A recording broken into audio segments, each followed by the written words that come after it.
한 사람이 나라를 지킬 수 있을까요? 중국 해양안보연구원 수석분석가 장웨이권은 불가능하다고 확신했습니다. 25년 경력이 말해줬죠. 개인은 자본 앞에서 무릎 꿇는다고 말입니다. 2019년 그는 경렬비열도 매입 계획을 세웠습니다. 충남 태안 앞바다.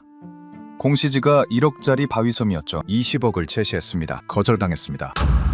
100억까지 올렸죠. 공시지가의 100배였습니다. 평생 벌 수 없는 돈이었습니다. 그의 계산은 완벽했습니다. 하지만 5년 후 그는 위성사진 앞에서 얼어붙었습니다. 그 바위섬 위에 478억짜리 요새가 서 있었습니다. 협산지 5m 부두, 3,000톤급 함정, 헬기장, 레이더 타워, 출동 시간이 2시간에서 10분으로 줄어들었습니다.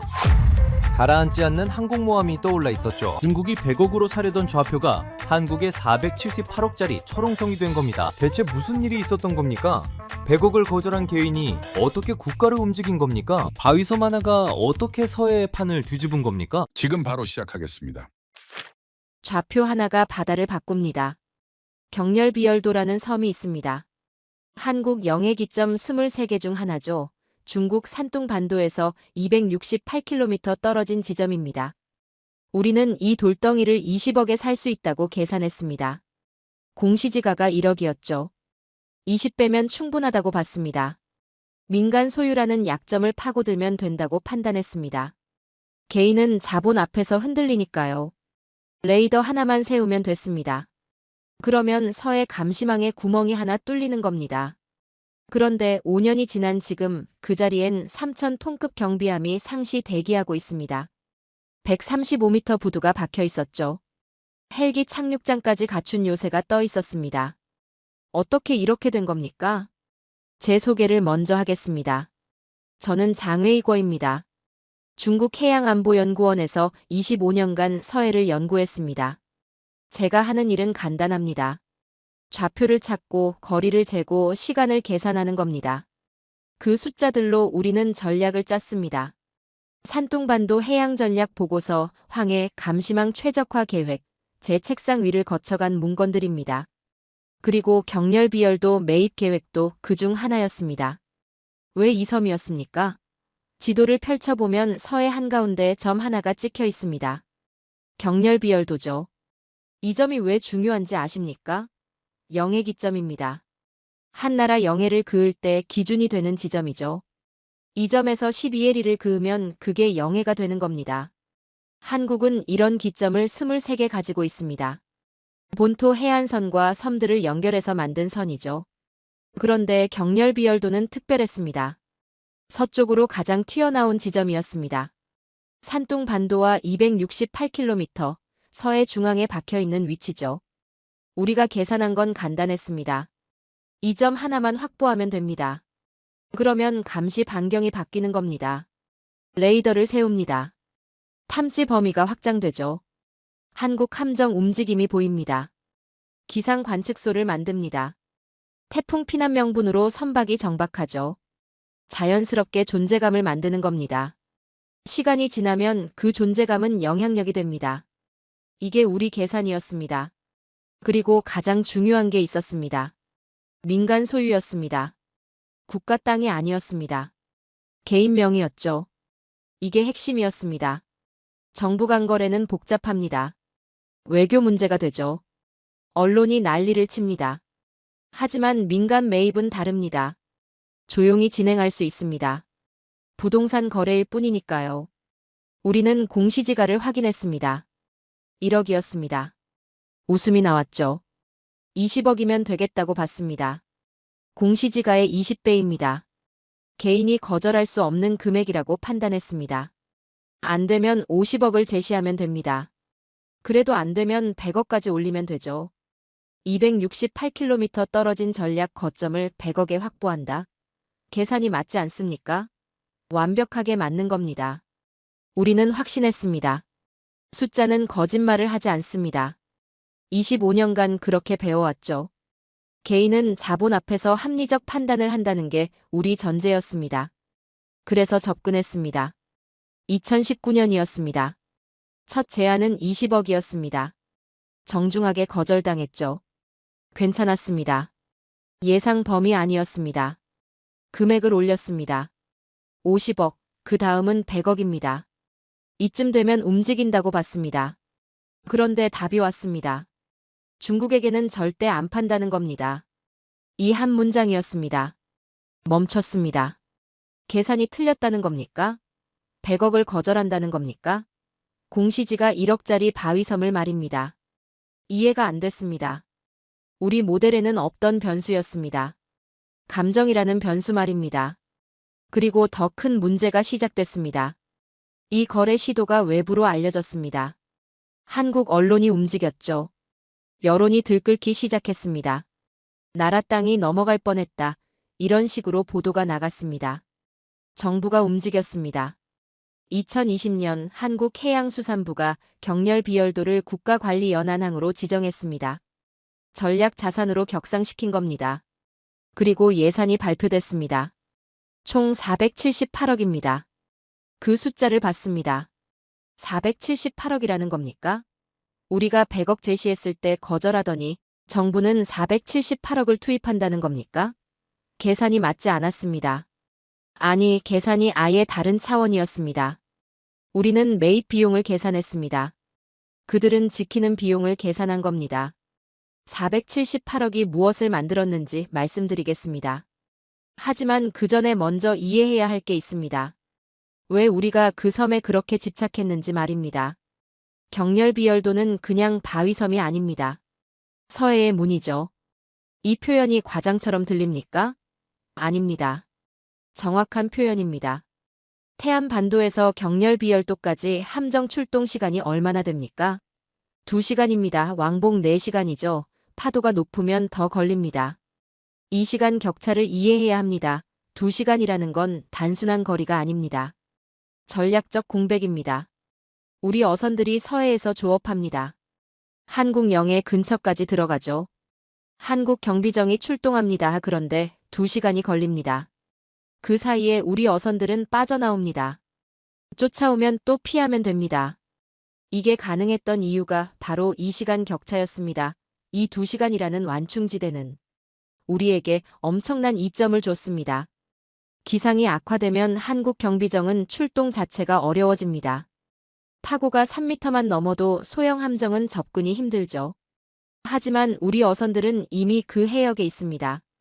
날씨를 이용할 수 있는 겁니다. 만약 경렬비열도에 우리 시설이 들어섰다면 어떻게 됐을까요? 레이더가 돌아갑니다. 한국 함정 움직임이 실시간으로 포착되죠. 기상 관측소가 있습니다. 태풍 피난 명분으로 우리 선박이 정박합니다. 자연스럽게 존재감이 만들어집니다. 시간이 지나면 그 존재감은 영향력이 되는 겁니다. 이게 우리 계산이었습니다. 100억으로 2시간이라는 완충지대를 확보하는 겁니다. 이 거래가 얼마나 효율적입니까? 그런데 한국 정부는 다르게 계산했습니다. 478억을 투입해서 그 2시간을 없애버리기로 한 겁니다. 2023년 말 공사가 시작됐습니다. 위성 사진을 봤습니다. 135m 다목적 부두가 들어서고 있었습니다. 3,000톤급 함정이 상시 정박할 수 있는 규모죠. 호환 구조가 만들어졌습니다. 태풍에도 견딜 수 있는 설계였습니다. 부두 설계를 보면서 알 수 있었습니다. 이건 단순한 정박 시설이 아니라는 걸 말입니다. 급유 시설이 포함돼 있었습니다. 보급 창고가 들어섰죠. 함정이 본토로 돌아가지 않고 그 자리에서 작전을 이어갈 수 있다는 의미였습니다. 헬기 착륙장이 보였습니다. 해상과 공중에서 동시에 대응할 수 있다는 의미입니다. 고성능 감시 장비가 설치됐습니다. 레이더 탐지 반경이 확장되는 겁니다. 우리가 원했던 바로 그 기능을 그들이 먼저 구축한 겁니다. 그리고 가장 중요한 숫자가 나왔습니다. 현장 도착 시간 10분입니다. 2시간이 10분으로 줄어든 겁니다. 이게 무슨 의미인지 아십니까? 추격이 차단으로 바뀐 겁니다. 대응이 통제로 바뀐 거죠. 완충지대가 사라진 겁니다. 10분이면 상황 파악도 제대로 안 된 시간입니다. 우리 어선들이 움직임을 감지하고 대응 여부를 판단하는 시간이죠. 그 시간에 이미 한국 경비함이 현장에 도착한다는 겁니다. 그 순간 깨달았습니다. 우리가 확보하려던 좌표는 이제 요새가 됐다는 걸 말입니다. 민간 시설로 만들려던 전진 거점이 국가 예산으로 강화된 전략 거점으로 바뀐 겁니다. 산둥 반도에서 268km 떨어진 지점에 가라앉지 않는 콘크리트 항공모함이 떠오른 겁니다. 서해 감시망의 사각지대가 메워진 거죠. 우리는 20억으로 시작했습니다. 100억까지 올렸죠. 그들은 478억으로 답했습니다. 숫자 대결이 아니었습니다. 이건 의지의 대결이었습니다. 제가 25년간 분석하면서 배운 게 있습니다. 바다는 선으로 나뉩니다. 영해선, 방공식별구역, 배타적 경제수역, 이런 선들로 말입니다. 그런데 이 선들을 지키는 건 결국 사람입니다.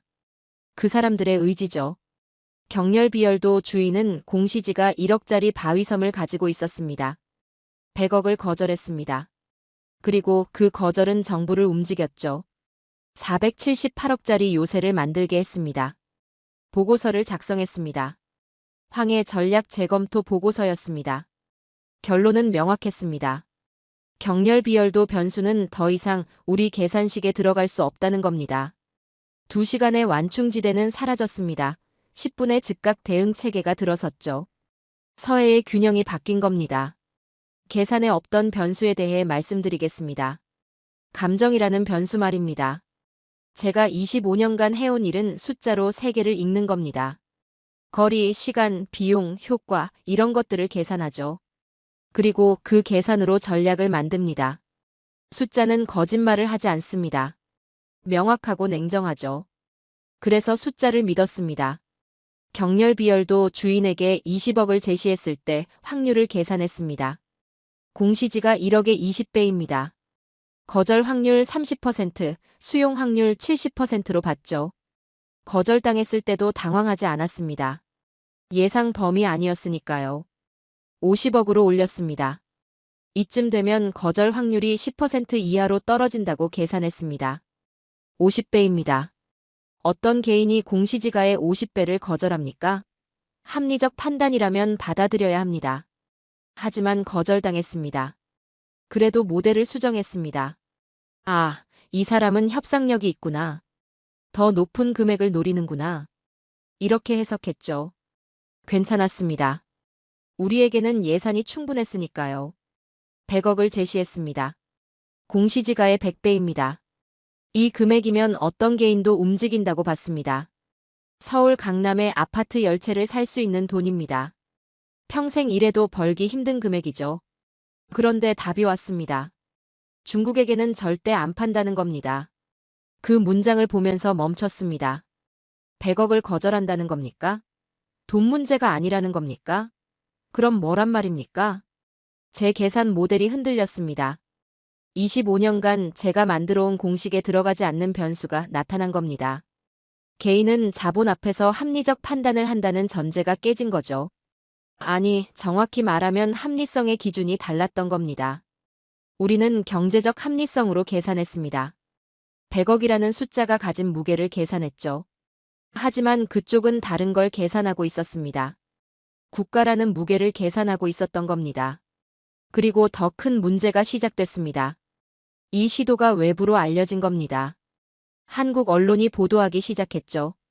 중국 자본이 경렬비열도를 매입하려 했다. 영해 기점이 넘어갈 뻔했다. 이런 제목들이 쏟아졌습니다.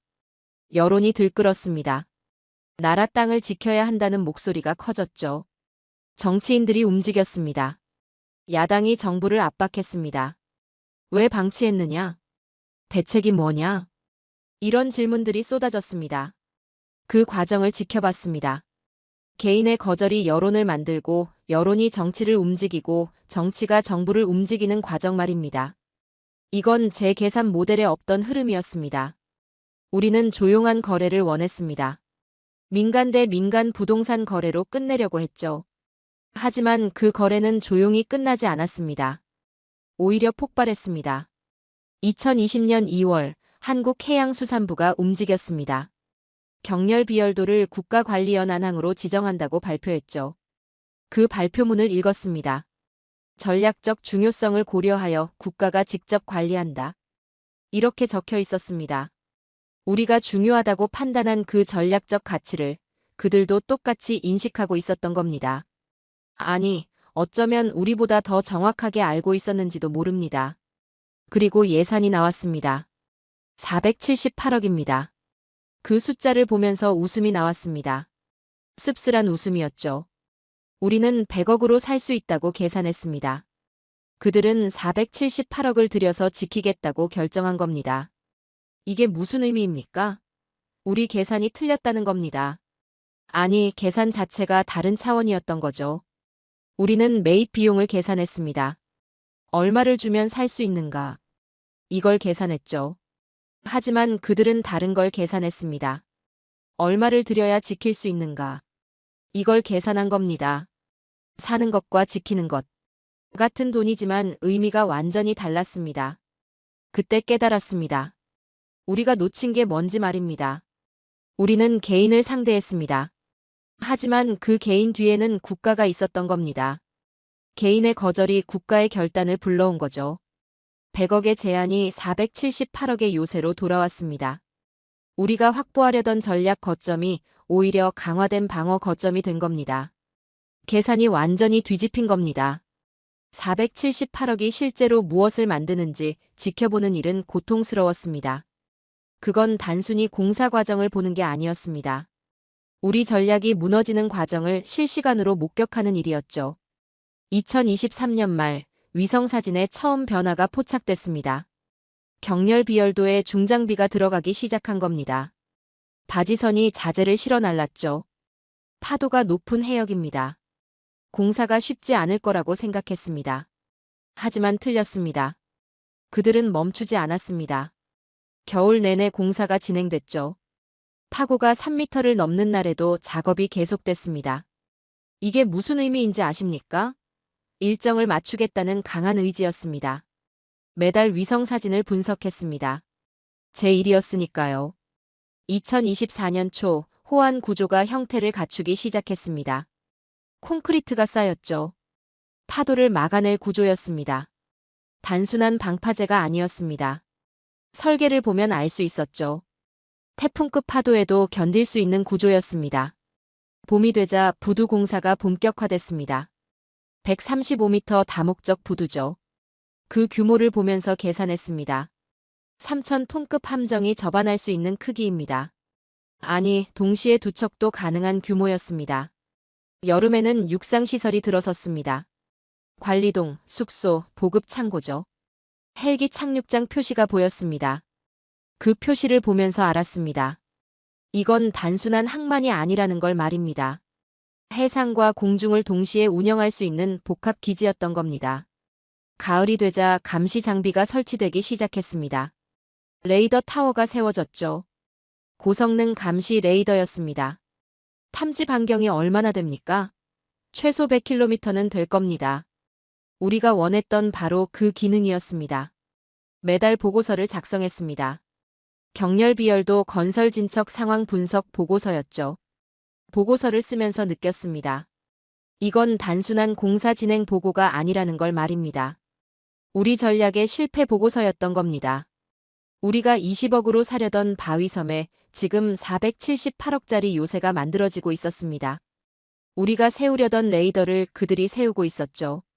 우리가 만들려던 정박 시설을 그들이 만들고 있었습니다. 모든 게 거꾸로 진행되고 있었던 겁니다. 2024년 말 첫 함정이 입항했습니다. 3,000톤급 경비함이었죠. 시험 운영이라고 발표됐습니다. 하지만 알고 있었습니다. 이건 시험이 아니라 실전 배치라는 걸 말입니다. 그 함정이 경렬 비열도에 정박하는 모습을 위성사진으로 봤습니다. 산둥 반도에서 268km 떨어진 지점에 한국 경비함이 떠 있었습니다. 상시 대기 태세였죠. 출동 시간이 바뀐 겁니다. 태안에서 2시간 걸리던 거리가 이제 현장에서 10분입니다. 아니, 이미 현장에 있는 겁니다. 대기하고 있으니까요. 계산을 다시 했습니다. 우리 어선들의 조업 패턴을 재분석했죠. 경렬 비열도에 함정이 상시 배치되면 어떻게 됩니까? 서해 중부 해역 전체가 감시 범위 안에 들어갑니다. 완충지대가 사라지는 겁니다.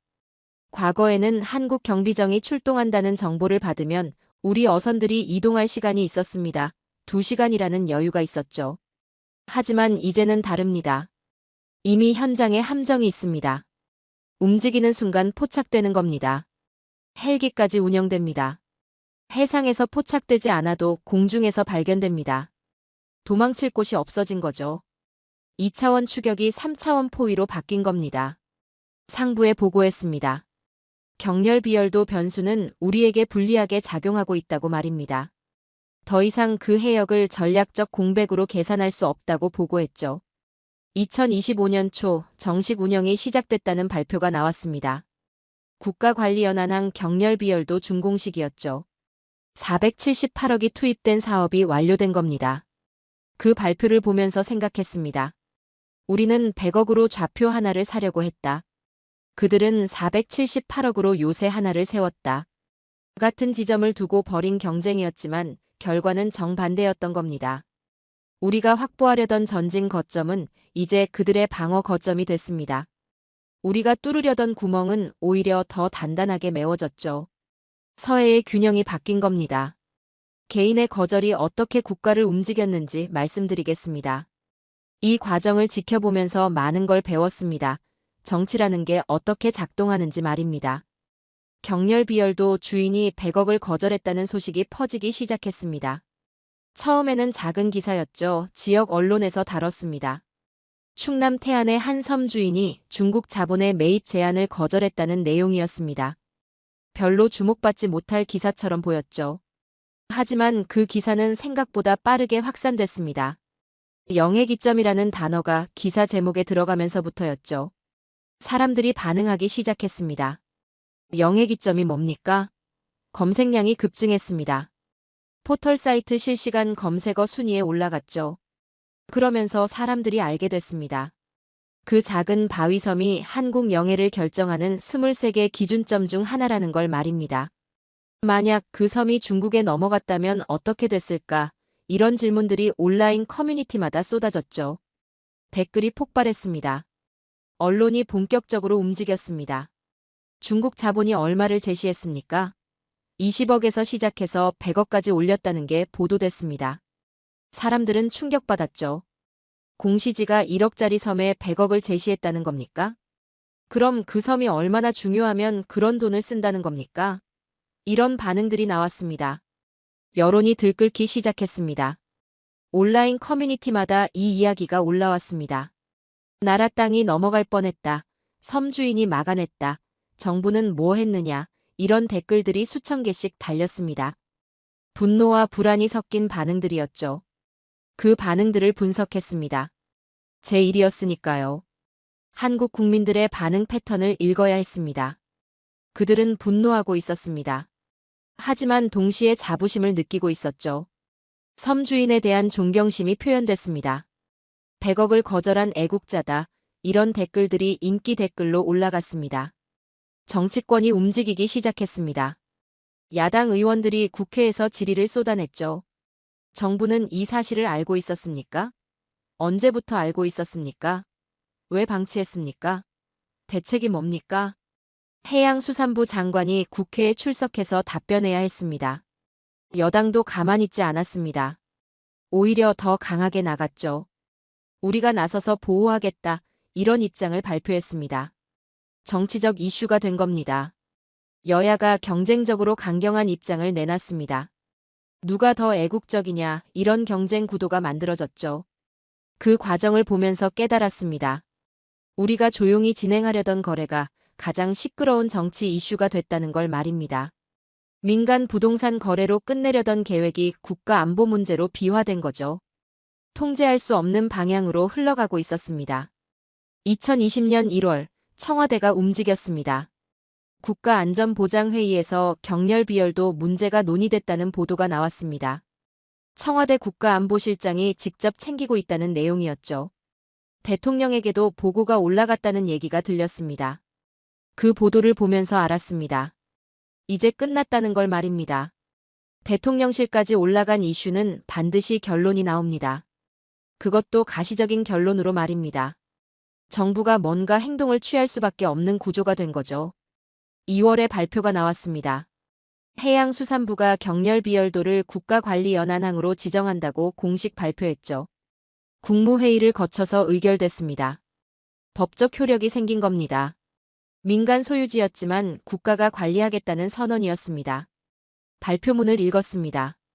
전략적 중요성을 감안하여 국가가 직접 관리한다. 민간 소유이지만 공공성을 고려하여 항만 시설을 건설한다. 이렇게 적혀 있었습니다. 섬 주인의 소유권은 인정하되 국가가 시설을 짓겠다는 내용이었죠. 그리고 예산안이 발표됐습니다. 총 478억 원입니다. 다목적 부두 건설 280억, 헬기장 조성 80억, 관리시설 구축 70억, 기타 48억, 이런 항목들이 나열돼 있었죠. 상세한 계획이었습니다. 그 예산안을 여러 번 읽었습니다. 478억이라는 숫자가 믿기지 않았습니다. 우리는 100억으로 사려고 했습니다. 그들은 478억을 들여서 지키기로 한 거죠. 단순히 5배가 아닙니다. 차원이 다른 접근이었습니다. 국회에서 예산이 통과됐습니다. 야당도 찬성했죠. 만장일치였습니다. 정치적으로 반대할 수 없는 사안이었습니다. 누가 이 예산에 반대표를 던지겠습니까? 국민 여론이 그렇게 들끓는데 말입니다. 반대하는 순간 매국노 소리를 듣게 되는 구조였죠. 상부에 최종 보고서를 제출했습니다. 경렬비열도 매입 계획 종료 보고서였습니다. 결론은 명확했습니다. 민간 매입을 통한 확보는 불가능하다. 오히려 한국 정부의 전략적 대응을 촉발했다. 향후 유사 시도는 같은 결과를 낳을 것으로 예상된다. 이렇게 적었습니다. 개인의 거절이 여론을 만들었습니다. 여론이 정치를 움직였죠. 정치가 정부를 압박했습니다. 정부가 예산을 투입했습니다. 이 연쇄 반응을 우리는 예측하지 못했습니다. 우리 모델에는 없던 흐름이었죠. 우리는 개인을 상대했다고 생각했습니다. 하지만 그 개인 뒤에는 5천만 국민이 있었습니다. 그리고 그 국민들의 목소리가 국가를 움직였습니다. 민주주의라는 시스템이 작동한 거죠. 우리가 이해하지 못했던 방식으로 말입니다. 2시간이 10분으로 줄어들었다는 게 무슨 의미인지 설명하겠습니다. 이건 단순한 시간 단축이 아닙니다. 서해의 게임 룰이 바뀌는 겁니다. 과거 태안에서 경렬비열도까지 함정 출동 시간은 2시간이었습니다. 왕복 4시간이죠. 날씨가 좋을 때 얘기입니다. 파고가 2m만 넘어도 시간은 더 걸렸습니다. 3m가 넘으면 소형 함정은 출동 자체가 어려웠죠. 이 시간이 우리에게 어떤 의미였는지 아십니까? 완충지대였습니다. 우리 어선들이 조업하다가 한국 경비정이 출동한다는 정보를 받으면 2시간의 여유가 있었습니다. 천천히 빠져나올 수 있었죠. 급할 것도 없었습니다. 한국 경비정이 도착했을 때 우리 어선들은 이미 안전한 해역에 있었습니다. 쫓아온다 해도 우리 해역까지는 못 들어옵니다. 국제법상 문제가 되니까요. 그래서 이 게임은 계속 반복될 수 있었습니다. 파도가 높은 날은 더 좋았습니다. 한국 경비정이 출동을 못합니다. 하지만 우리 어선들은 이미 그 해역에 있죠. 조업을 계속할 수 있습니다. 날씨가 우리 편이 되는 겁니다. 이런 구조가 수십 년 동안 유지됐습니다. 그런데 경렬비열도의 부두가 만들어지면서 모든 게 바뀌었습니다.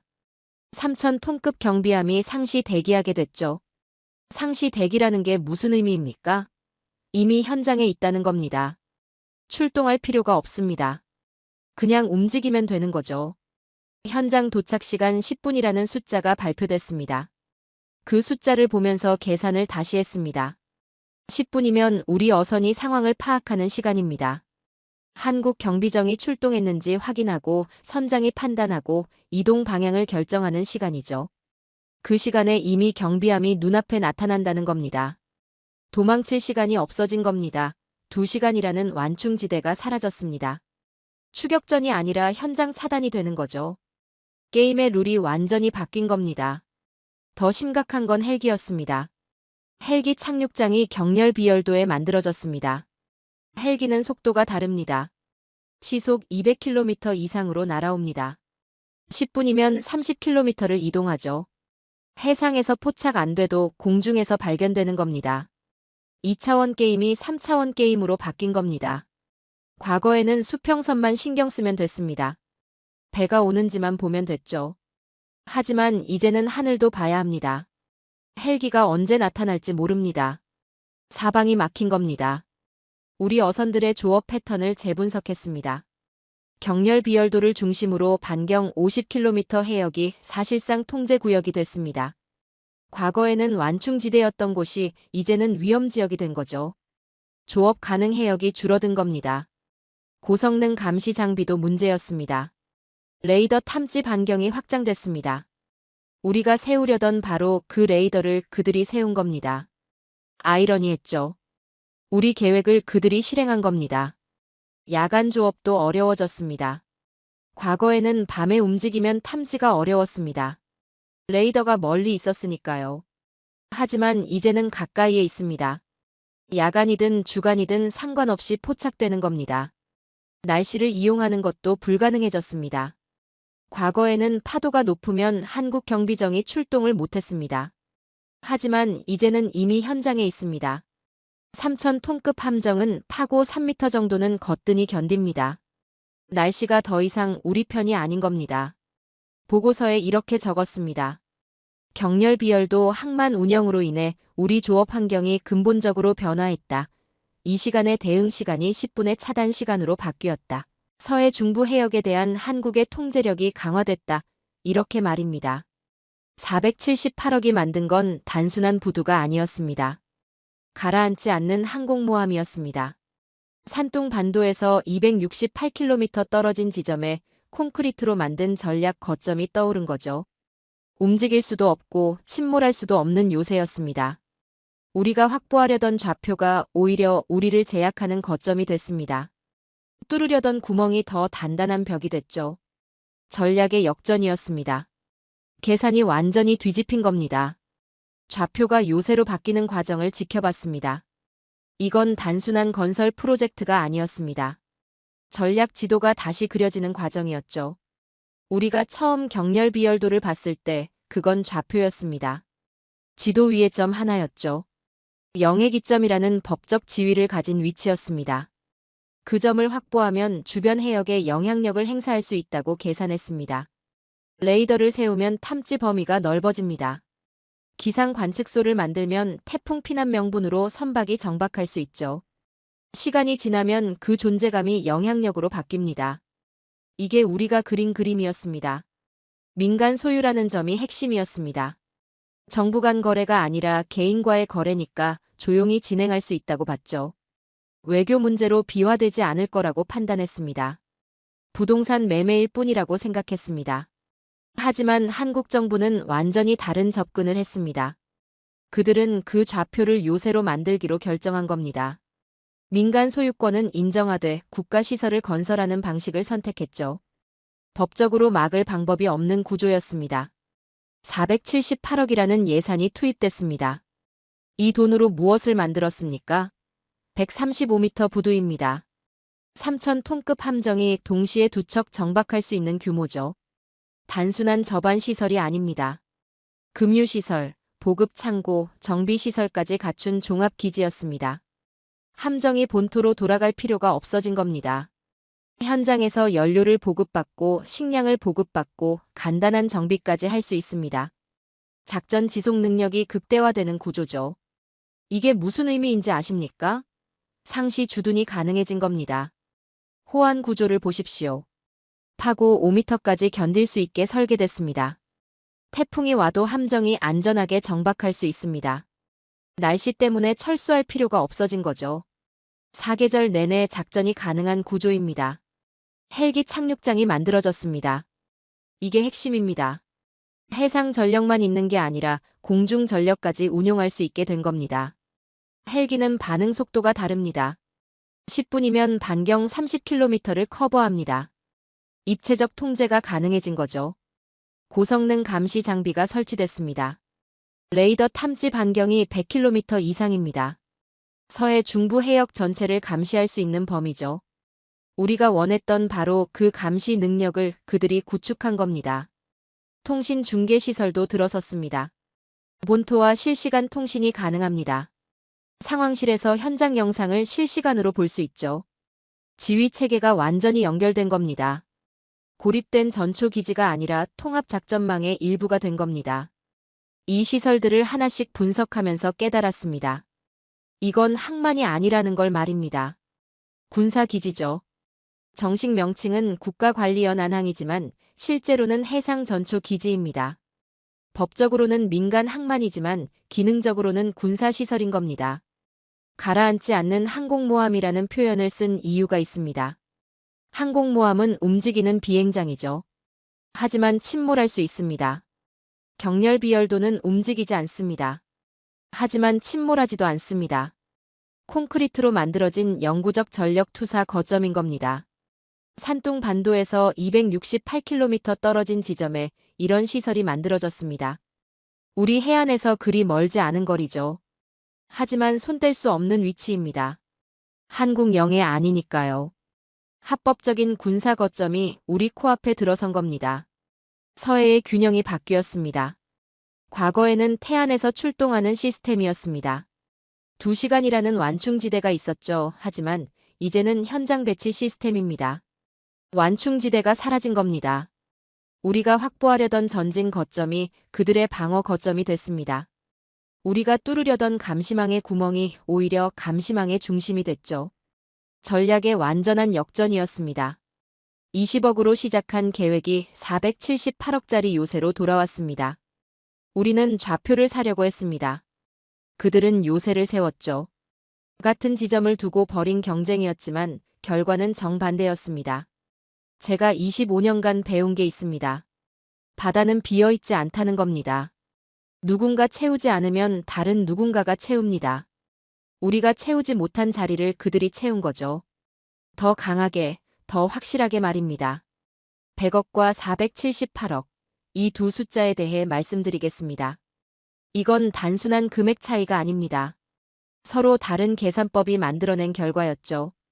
우리가 100억을 계산한 방식은 이렇습니다. 경렬비열도 공시지가 1억입니다. 개인 소유죠. 20억을 제시하면 받아들일 확률이 있다고 봤습니다. 안 되면 50억, 그래도 안 되면 100억까지 올리면 된다고 계산했습니다. 100억이면 그 섬의 전략적 가치를 충분히 확보할 수 있다고 판단했습니다. 레이더를 설치하고 기상 관측소를 만들고 태풍 피난 명분으로 선박을 정박시킵니다. 비용 대비 효과가 뛰어난 투자라고 생각했죠. 민간 매입이라는 방식도 중요했습니다. 정부 간 거래가 아니니까 외교 문제로 비화되지 않습니다. 조용히 진행할 수 있죠. 시간이 지나면 자연스럽게 영향력이 확대되는 구조였습니다.